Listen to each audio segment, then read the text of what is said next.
Hello champions, welcome to Career Adda. We were solving laws of motion, है ना? So question number 1. What is saying question number 1? Question number 1 में graph बना हुआ है, मैं graph draw कर देता हूँ. तो आज मैं क्या करूँगा, मैंने पिछले लेक्चर में आपको जो न्यूमेरिकल सॉल्व कराया उसको आगे कंटिन्यू करूँगा और उससे आप देखिएगा कि आपका थोड़ा थोड़ा लिटिल कॉन्सेप्ट जो क्या होते जाएगा क्लियर होते जाएगा. तो उसके लिए आपको ये पूरा वीडियो जरूर देखना है champions. Okay, so without wasting time let's start. Okay, तो किसके किसके बीच ग्राफ है? पोजीशन टाइम ग्राफ दिया हुआ है हमको. पोजीशन टाइम ग्राफ दिया हुआ है 3 मीटर. ठीक है, तो पोजीशन टाइम ग्राफ दिया हुआ है. ये हमारे पोजीशन मतलब क्या होता है बच्चों? डिस्टेंस बोल सकते हैं हम. तो डिस्टेंस टाइम ग्राफ दिया हुआ है, डिस्टेंस दिया हुआ है मीटर में, टाइम दिया हुआ है सेकंड में. हमको क्या करना है? Following figure shows the position time graph of a particle. एक पार्टिकल है, उसका मास है कितना? 4 kg. उस पार्टिकल का पोजीशन टाइम ग्राफ दिया हुआ है कि वो 0 से 4 सेकंड में इतना डिस्टेंस ट्रेवल करता है. फिर 4 से मान लो यहाँ पे कुछ भी है 10 सेकंड से, तो 4 से 10 सेकंड में वो इतना डिस्टेंस ट्रेवल करते हैं. ठीक है, तो ऐसा आपको ग्राफ दिया हुआ है. पोजीशन टाइम ग्राफ हम पढ़ के आए हैं चैप्टर, कौन से चैप्टर में बच्चों? मोशन इन वन डायमेंशन में आप पढ़े होगे, है ना? और या फिर 9th क्लास में भी आप पढ़े हो पोजीशन टाइम ग्राफ. तो इसमें 2 क्वेश्चन दिए हुए हैं. First, force acting on the particle for, force find out करना है. फर्स्ट हमको फोर्स फाइंड आउट करना है. कब कब? When T less than 0, t greater than 4 seconds and 0 to t 4 seconds. ठीक है, तीनों के लिए हमको, तीनों कंडीशन के लिए क्या करना है? फोर्स फाइंड आउट करना है. तो फोर्स का फॉर्मूला क्या होता है बच्चों? Force is equal to F is equal to ma formula होता है. हमको क्या चाहिए? अगर हमको एक्सेलरेशन पता चल गया, मास तो पता है, एक्सेलरेशन पता चल गया, तो हम फोर्स फाइंड आउट कर सकते हैं. तो यहाँ पे देखो t less than 0, less than 0 मतलब यहाँ पे जाएगा, है ना? मतलब अगर हम मान लें कि t लेस देन 0 पे कोई पोजीशन टाइम ग्राफ यहाँ पे दिया हुआ है क्या? कुछ नहीं दिया हुआ है. इसका मतलब वहां पे वेलोसिटी है ही नहीं. पोजीशन टाइम ग्राफ क्या शो करता है? वेलोसिटी शो करता है. तो यहाँ पे क्या है? t इज इक्वल टू 0 और पे क्या कर रहा है? वो रेस्ट पे है ना? For t less than 0 and t greater than 4 second. अब देखो 4 सेकेंड के ऊपर अगर आप देखो तो उसका डिस्टेंस चेंज हो रहा है क्या? नहीं हो रहा है. कॉन्स्टेंटली उसी डिस्टेंस पे है.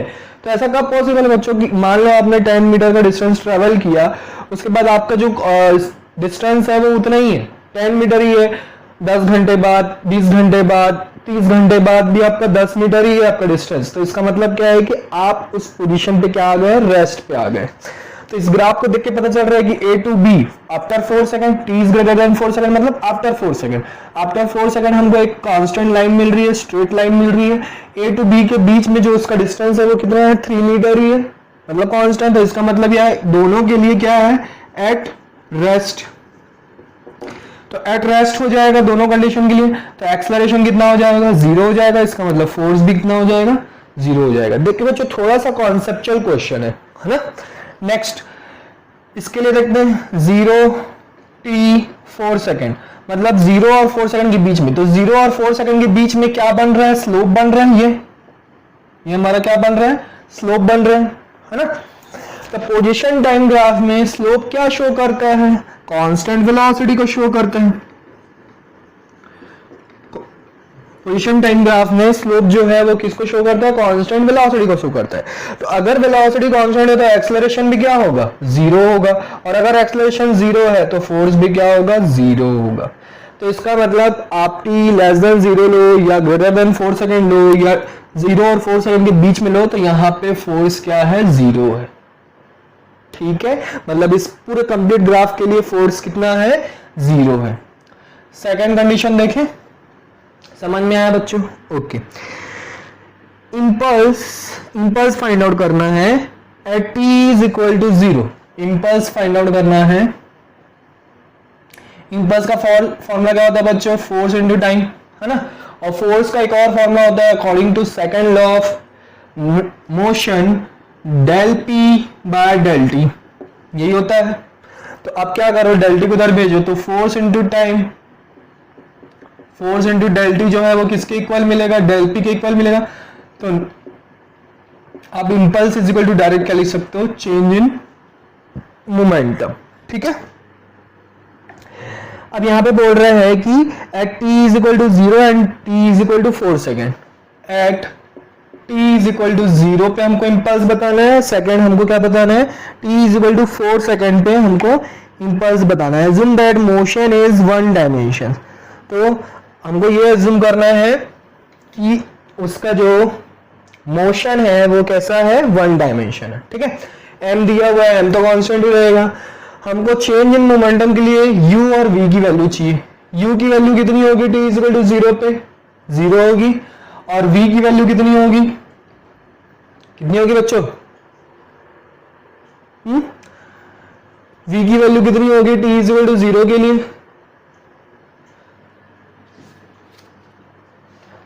3 मीटर वो ट्रेवल कर रहा है ना, आफ्टर 0 के लिए वो कितना ट्रेवल कर रहा है, 3 मीटर।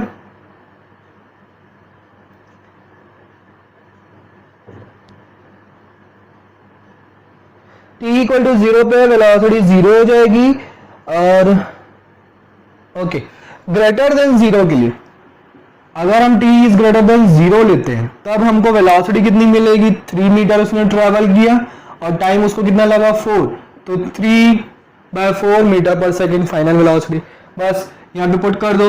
इंपल्स हमको फाइंड आउट करना है, इंपल्स का फॉर्मूला डेल पी का formula m v minus u, यहाँ पे फॉर्मूला में पुट कर दो। एम की वैल्यू कितनी है 4, वी की वैल्यू 3/4 माइनस यू की वैल्यू 0, तो कितना हो जाएगा, ये 4 और 4 कैंसिल आउट हो जाएगा, तो आपका आ जाएगा 3 kg मीटर पर सेकेंड, या फिर जूल सेकेंड भी बोल सकते हैं, सॉरी न्यूटन सेकेंड भी बोल सकते हैं, ठीक है। नेक्स्ट अब हमको क्या करना है, at t is equal to 4 second के लिए फाइंड आउट करना है। इसके लिए अगर आप देखें तो अब इसकी t is equal to 4 second के लिए इनिशियल वेलोसिटी कितनी हो जाएगी 3/4, और फाइनल वेलोसिटी कितनी हो जाएगी 0 हो जाएगी, क्योंकि वो उसके बाद क्या आ गया, रेस्ट पे आ गया, है ना। यहाँ पे ए पॉइंट पे उसकी वेलोसिटी कितनी थी 3/4, तो वो उसकी इनिशियल वेलोसिटी हो गई। उसके बाद वो क्या आ गया, फाइनल वेलोसिटी उसकी कितनी हो गई, v इज इक्वल टू 0। वैसे जैसे यहाँ पे t 0 के लिए हमको इनिशियल वेलोसिटी 0 मिल रही थी, उसके बाद उसकी वेलोसिटी चेंज हुई, है ना, तो वो कितनी थी 3/4 मीटर पर सेकेंड। तो वैसे यहाँ पे भी अब इसके लिए हम क्या करेंगे, इंपल्स फाइंड आउट करेंगे, तो del p is equal to m v minus u, m की वैल्यू 4, v की वैल्यू 0, इसकी वैल्यू 3/4, अगेन 3 कैंसल आउट, तो आपका आंसर है -3 kg मीटर पर सेकेंड। एक प्लस में आया एक माइनस में आया, मतलब अगर हम t जो है यहां से 0 से 4 सेकंड के लिए अगर हम देखें तो उसका इंपल्स कितना आ रहा है 3 kg मीटर पर सेकेंड। उसके बाद 4 सेकंड के बाद उसका इंपल्स कितना आ रहा है -3 kg मीटर पर सेकेंड। क्लियर है बच्चों। नेक्स्ट क्वेश्चन नंबर 2, ये हमारा क्वेश्चन क्लियर हुआ आपको, थोड़ा सा कॉन्सेप्चुअल था, मजा आया। तो ऐसे ही क्वेश्चंस का लेवल में क्या करते जाऊंगा, इंक्रीज करते जाऊंगा, ठीक है। Next figure below shows the position time graph. Again एक पार्टिकल का पोजीशन टाइम ग्राफ दिया हुआ है, ठीक है, वो मैं आपके लिए ड्रॉ कर देता हूं। 1 2 3 4 5 6, तो यहाँ पे ये 0, यहाँ पे 2, यहाँ पे 4, यहाँ पे 6, यहाँ पे 8, यहाँ पे 10 और यहाँ पे 12, ठीक है।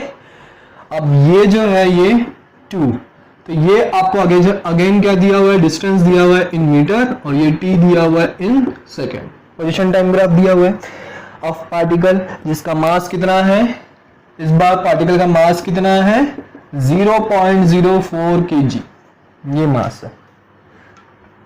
Suggest a suitable physical context for this motion. What is the time between two consecutive impulse received by the particle? What is the magnitude of each impulse? हमको क्या फाइंड आउट करना है, every जो है इसका क्या बोलते हैं इम्पल्स का, या फिर आप बोल सकते हो मोशन का ईच इम्पल्स हमको क्या करना है, फाइंड आउट करना है, ठीक है, या फिर टाइम फाइंड आउट करना है। ठीक, तो यहाँ पे देखो बिफोर 2 सेकेंड्स, देखो बिफोर 2 सेकेंड्स, देखो ये क्या बना रहा है, स्लोप बना रहा है अपवर्ड डायरेक्शन में, मतलब पॉजिटिव स्लोप बोल सकते हो आप। और उसके बाद क्या कर रहा है, वो डाउनवर्ड डायरेक्शन में आ रहा है, तो मतलब उसको नेगेटिव स्लोप बोल सकते हो आप, है ना। तो देखते हैं, तो पहले before t is equal to 2 second, before t is equal to 2 second के लिए उसकी वेलोसिटी कितनी होगी, हाँ वेलोसिटी कितनी होगी, डिस्टेंस उसने कितना ट्रेवल किया 2, है ना, -0/2 -0, तो आपका आएगा 1 मीटर पर सेकेंड, है ना। उसने 0 पे उसका डिस्टेंस कितना था 0, इस पॉइंट पे उसका डिस्टेंस कितना था 2, तो क्या करते हैं फाइनल माइनस इनिशियल करते हैं, तो 2 - 0/2 - 0, टाइम भी हमारा 2 - 0 होगा, तो कितना आ गया 1 मीटर पर सेकेंड, ठीक है, before t is equal to 2 seconds. अब after t is equal to 2 seconds के लिए फाइंड आउट करते हैं, after t is equal to 2 second, after t is equal to 2 seconds वो क्या कर रहा है, डाउनवर्ड डायरेक्शन में जा रहा है। अब वेलोसिटी उसकी कितनी होगी, अब वेलोसिटी होगी उसकी, देखो यहाँ पे उसकी 0 हो गई, है ना, यहाँ पे उसका डिस्टेंस कितना हुआ 0 हुआ, वेट, हाँ यहाँ पे अब इनिशियल उसका डिस्टेंस कितना हुआ 0 हुआ, फिर उसने कितना डिस्टेंस ट्रेवल किया 2 डिस्टेंस ट्रेवल किया 2 मीटर, टाइम कितना होगा 4 - 2, तो आपका आएगा -2/2, मतलब -1 मीटर पर सेकेंड, मतलब नेगेटिव स्लोप बना रहा है, तो नेगेटिव वेलोसिटी भी आएगी। क्लियर है, एक मिनट, ये सेंटीमीटर में दिया हुआ है बच्चों, तो ये सेंटीमीटर और ये सेंटीमीटर, तो इसको मीटर में कन्वर्ट करेंगे, इसको जैसे मीटर में कन्वर्ट करेंगे क्या आएगा 0.01 मीटर पर सेकेंड, और ये -0.01 मीटर पर सेकेंड, ठीक है, सेंटीमीटर में दिया हुआ था ये। अब हमको क्या करना है, at t is equal to 2 seconds, at t is equal to 2 seconds के लिए हमको क्या फाइंड आउट करना है, magnitude of impulse find out करना है ना। क्वेश्चन यही बोला है, at t is equal to 2 second, every वो क्या कर रहा है मोशन के लिए, जैसे पहले स्लोप जा रहा है ऊपर फिर नीचे आ रहा है, तो हमको ईच स्लोप के लिए, है ना, आप बोल सकते हो ईच स्लोप के लिए हमको क्या करना है, magnitude of impulse find out करना है। तो इंपल्स का फॉर्मूला मैं अभी बताया था, क्या होता है, चेंज इन मोमेंटम, यही होता है, चेंज इन मोमेंटम लगा दूं तो क्या हो जाएगा mv - u, ठीक है। अब आप बोल सकते हो कि ये उसकी इनिशियल वेलोसिटी हो गई, बिफोर t 2 सेकंड्स के लिए उसकी वेलोसिटी कितनी है इतनी, और बिफोर आफ्टर 2 सेकंड्स के लिए उसकी वेलोसिटी है इतनी, तो ये हमारी इनिशियल वेलोसिटी, ये हमारी फाइनल वेलोसिटी। अब आप क्या करो, m की वैल्यू पुट कर दो, m की वैल्यू कितनी है 0.04, v की वैल्यू कितनी है -0.01, u की वैल्यू 0.01, इसको सॉल्व करेंगे तो 0.04, है ना, ये हो जाएगा इनटू में आ जाएगा -0.02 हो जाएगा, ऐड हो जाएगा। अब आप क्या करो, इन दोनों को मल्टीप्लाई करो तो आपका आंसर आएगा 0.008, पॉइंट के बाद 2 डेसिमल, पॉइंट के बाद 2 डिजिट है, तो यहाँ पे टोटल पॉइंट के बाद कितने आ जाएंगे 4 डेसिमल तक आपका आंसर आ जाएगा, 4 डेसिमल तक, ठीक है, माइनस लग जाएगा सामने, प्लस माइनस माइनस, इसको हम कैसे लिख सकते हैं, -8 × 10⁻⁻4 kg मीटर पर सेकेंड, ये लिख सकते हैं। तो at t is equal to 2 second के लिए कितना आया उसका इंपल्स, -8 × 10⁻⁴ kg मीटर पर सेकेंड। अब वो इधर जाएगा तब भी उसका इंपल्स इतना होगा, इस वाले स्लोप के लिए भी इतना ही होगा, तो हमको ईच के लिए फाइंड आउट करने बोला, हमने एक के लिए फाइंड आउट करने बोले तो फाइंड आउट कर लिया, तो हम बस सबका आगे, समझ में आ रहा है, हमारे लिए सबका आगे हमको बार बार फाइंड आउट करने की जरूरत नहीं है, ठीक है। तो अच्छा, एक चीज और इसमें पूछा है कि ये जो ग्राफ है ये क्या कंक्लूजन देता है या क्या कॉन्टेक्स्ट देता है मोशन को, मोशन के बारे में क्या बताता है कि ये कैसा मोशन है। तो अगर आप देखेंगे कि हम जब बॉल को क्या करते हैं, ड्रॉप करते हैं, है ना, बॉल को अगर हमने ड्रॉप किया तो वो क्या करता है, टिप टिप टिप टिप टिप टिप्पा खाते हुए क्या जाता है, आगे की तरफ जाता है ना, जिसको हम क्या बोलते हैं इंग्लिश में रीबाउंसिंग बोलते हैं। तो यहाँ पे बोल सकते हो कि मोशन इज रीबाउंसिंग, ये इसका क्या है कंक्लूजन है कि ये मोशन क्या शो कर रहा है, रीबाउंसिंग ऑफ पार्टिकल बोल सकते हो, रीबाउंसिंग ऑफ पार्टिकल। ठीक है, मतलब पार्टिकल जो है वो कैसे हो रहा है, कैसे मोशन में आ रहा है, ड्रॉप करते हुए, बाउंसिंग करते हुए, बाउंस करते हुए क्या कर रहा है, मोशन कर रहा है। क्लियर है बच्चों? ओके, आगे बढ़े। Next question, question number 3। ठीक, क्वेश्चन नंबर 3 स्टार्ट करते हैं। What is saying question number 3? Question number 3 is an elevator weight 5000 kg। Elevator पता है बच्चों किसको बोलते हैं? लिफ्ट को, है ना, लिफ्ट को एलिवेटर बोलते हैं। इसका वेट है कितना? 5000 kg।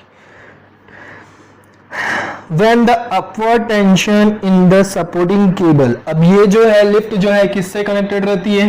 केबल से कनेक्टेड रहती है। इसमें टेंशन दिया हुआ है कितना? इसका टेंशन दिया हुआ है 80,000 न्यूटन।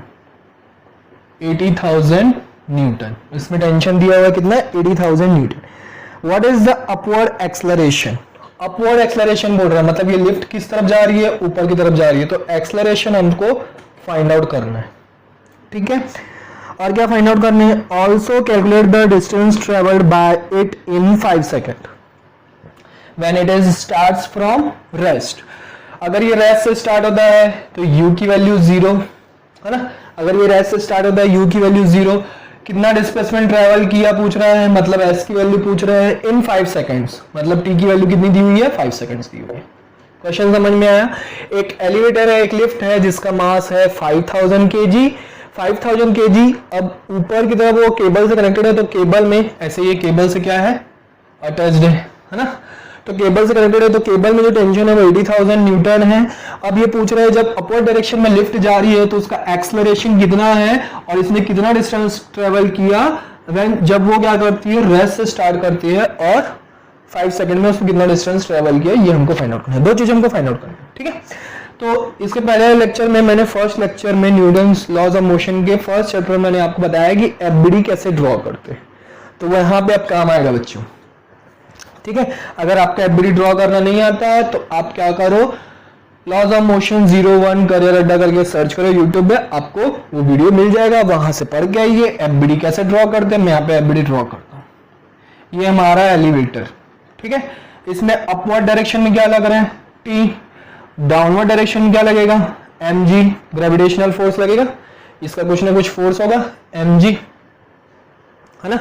तो mg मतलब m की वैल्यू कितनी है? 5000। ठीक है, यहाँ पे हम g की वैल्यू कितनी ले लेते हैं? 10 मीटर पर सेकेंड स्क्वायर ले लेते हैं। ठीक, 10 लिया है कि 9.8 लिया है? 10 ले लेते हैं हम लोग, 10 लेकर सॉल्व करते हैं। ठीक है, अब ये ऊपर की तरफ जा रहा है, मतलब एक्सेलरेशन भी क्या है इसका? ऊपर की तरफ होगा एक्सेलरेशन का डायरेक्शन। अब मैंने आपको रूल बताया था कि जिस डायरेक्शन में एक्सेलरेशन जाता है उस डायरेक्शन वाले फोर्स को आप क्या लोगे? पॉजिटिव लोगे। इसका मतलब टी की वैल्यू पॉजिटिव और इस वाले की वैल्यू नेगेटिव हो जाएगी। ठीक है, मैं फिर से बोल रहा हूं बच्चों, अगर आपको ये नहीं आता है तो आप मेरा फर्स्ट लेक्चर जरूर देखें, न्यूटन्स लॉज ऑफ मोशन। ठीक है, लॉज ऑफ मोशन 01 करियर अड्डा सर्च करेंगे तो आपको वो यूट्यूब पे मिल जाएगा। ठीक, जिस तरफ एक्सेलरेशन का डायरेक्शन हो उस डायरेक्शन में जो फोर्स होता है उसको हम पॉजिटिव लेते हैं, उसके अपोजिट वाले को नेगेटिव लेते हैं। तो इसमें फोर्स कौन सा है? टेंशन, तो इसलिए पॉजिटिव। अब इसका इक्वेशन बनाएंगे T माइनस, अच्छा सेकेंड लॉ का फॉर्मूला क्या होता है? क्या बताया था मैंने? Net force. अच्छा, यहाँ पे मैं लिख देता हूँ फर्स्ट लॉ और सेकेंड लॉ के लिए। फर्स्ट लॉ के लिए क्या होता है? Net force is equal to 0, और सेकेंड लॉ का फॉर्मूला क्या होता है? Net force is equal to ma, ये होता है। तो यहाँ पे नेट सेकेंड लॉ लगा देते हैं, है ना, क्योंकि हमको एक्सेलरेशन फाइंड आउट करना है। तो नेट फोर्स क्या लिख रहा है? Net force is equal to ma, है ना। तो नेट फोर्स कौन कौन सा है? एक टी लग रहा है, और डाउनवर्ड डायरेक्शन में 5000 g, उसका ग्रेविटेशन फोर्स, है ना, 5000। m की वैल्यू कितनी है? 5000 इंटू a। अब आपको क्या करना है? t की वैल्यू दी हुई है 80,000, यहाँ पे 80,000 पुट कर दो, और अगर मैं यहाँ पे 10 पुट करता हूँ, g की वैल्यू 10 लेता हूँ तो ये कितना हो जाएगा? 50,000 हो जाएगा। इज इक्वल टू 5000 इंटू ए। अब इसको माइनस करो तो कितना आएगा, 30,000 आएगा, 30,000 आएगा, है ना। 80,000 में से 50,000 गया, कितना बचा, 30,000। ये 5,000 इंटू ए, 5,000 से डिवाइड कर देंगे, देखो 0 0 0 0 0 0 कैंसिल हो जाएगा, 5 1 जा 5 6 जा 30। तो ए की वैल्यू जो है कितनी आ जाएगी, ए इज इक्वल टू आ जाएगा आपका 6 मीटर पर सेकेंड स्क्वायर। 6 मीटर पर सेकेंड स्क्वायर ए की वैल्यू आ गई। दूसरा हमको क्या फाइंड आउट करने बोला उसने, एस की वैल्यू फाइंड आउट करने बोला है। तो सेकंड इक्वेशन ऑफ मोशन लगा लो। सेकंड इक्वेशन ऑफ मोशन क्या होता है, s is equal to u t plus half a t square, यही होता है ना। एस यू की वैल्यू 0 थी, ये पूरा टर्म 0 हो गया। हाफ ए की वैल्यू कितनी है 6, टी की वैल्यू कितनी है 10, 5 सेकेंड्स, तो 5 5 जा 25, 2 1 जा 2 3 जा, तो एस इज इक्वल टू कितना आएगा 25, 3 जा 75 मीटर। तो एस की वैल्यू कितनी आ गई, 75 मीटर आ गई। क्लियर है बच्चों, बहुत इजी क्वेश्चन था, मजा आया। धीरे धीरे लेवल बढ़ रहा है क्वेश्चंस का, ठीक है, मजा आता रहना चाहिए। एंजॉय कर रहे हो। Question number 4, a monkey of mass 40 kg climbs on a rope which can withstand a maximum tension of 600 Newton. एक मंकी है जो ऊपर बंधी हुई रोप पे क्या कर रहा है, चढ़ रहा है, ये उसकी टेल है ना। ये मंकी क्या कर रहा है, ऊपर की तरफ चढ़ रहा है। अब इस मंकी का जो वेट है कितना है, वेट नहीं सॉरी, इस मंकी का मास है, मंकी का मास कितना है 40 kg, ठीक है 40 kg है। climbs on a rope which can withstand a maximum tension of 600 Newton. अब इसमें रोप में क्या लगेगा, टेंशन लगेगा, तो टेंशन बोल रहा है कितना है 600 न्यूटन है, मतलब टी की वैल्यू आपको दी हुई है 600 न्यूटन, ठीक। आगे समझ में, in which of the following cases with the rope break the monkey, in which of the following cases, option A दिया हुआ है climbs up with an acceleration of 6 metre पर second square, climbs up with an acceleration of 6 meter per second square. Second, climbs up with an acceleration of 4 meter per second square. Third, climbs down था, sorry down है, हाँ second वाला down है,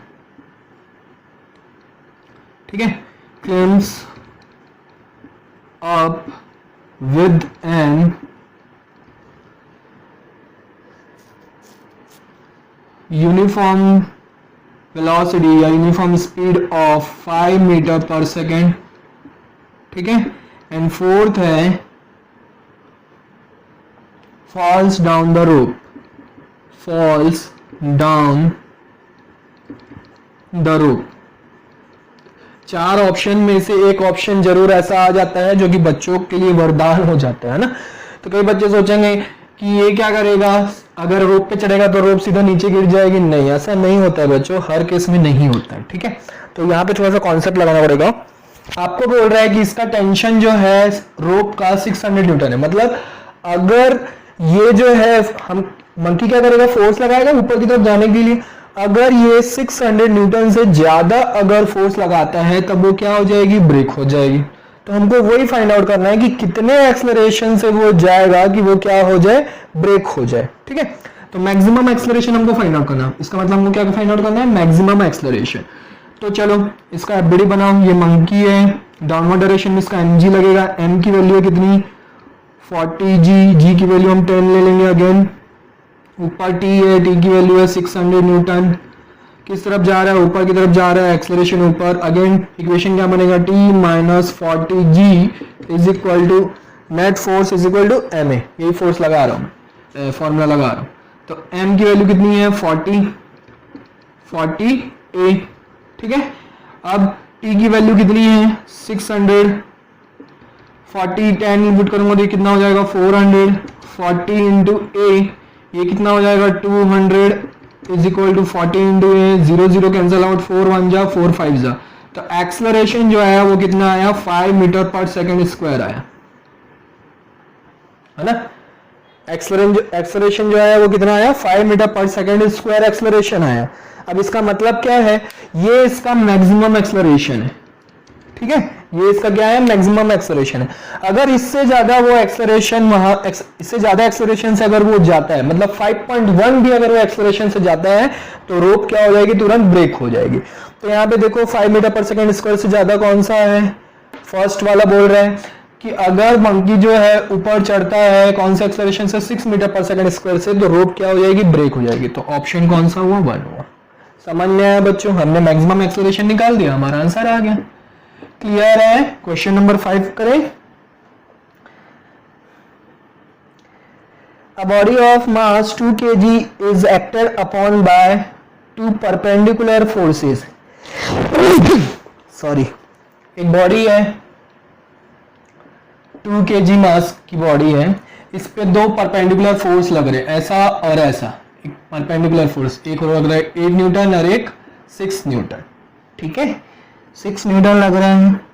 give the magnitude and direction of the acceleration in the body. अब यहाँ पे क्या करना है, बॉडी का एक्सेलरेशन फाइंड आउट करना है। तो सबसे पहले हमको डिसाइड करना पड़ेगा कि ये जो बॉडी है वो किस साइड जाएगी, ऊपर जाएगी कि इधर जाएगी, है ना, क्योंकि यहाँ पे तो दो फोर्सेस लग रहे हैं। तो 2 फोर्सेस लग रहे हैं, तो जब भी 2 फोर्सेस होते हैं उसका हम क्या करते हैं, रिजल्टेंट फाइंड आउट करते हैं, एफ। ये क्या है, रिजल्टेंट फोर्स है, ठीक है, रिजल्टेंट फोर्स है। अब मैं इसका 8 से मान लेता हूं कि ये 8 न्यूटन वाले फोर्स से कितना एंगल बना रहा है, अल्फा एंगल बना रहा है। 8 न्यूटन वाले फोर्स से कितना एंगल बना रहा है, अल्फा एंगल बना रहा है। चलो, रिजल्टेंट फोर्स, रिजल्टेंट का फॉर्मूला क्या होता है, याद करो बच्चों, a square plus b square plus 2ab cos theta, where theta is the angle between 2 vectors. तो यहाँ पे जो एंगल है वो कितना है, 90 डिग्री है। 8 न्यूटन और 6 न्यूटन के बीच का एंगल कितना है, 90 डिग्री। ये अल्फा जो है बच्चों, ये रिजल्टेंट फोर्स का एंगल है, समझ में आ रहा है। चलो, 90 डिग्री है, यहाँ पे रिजल्टेंट फोर्स निकाल रहे हैं हम।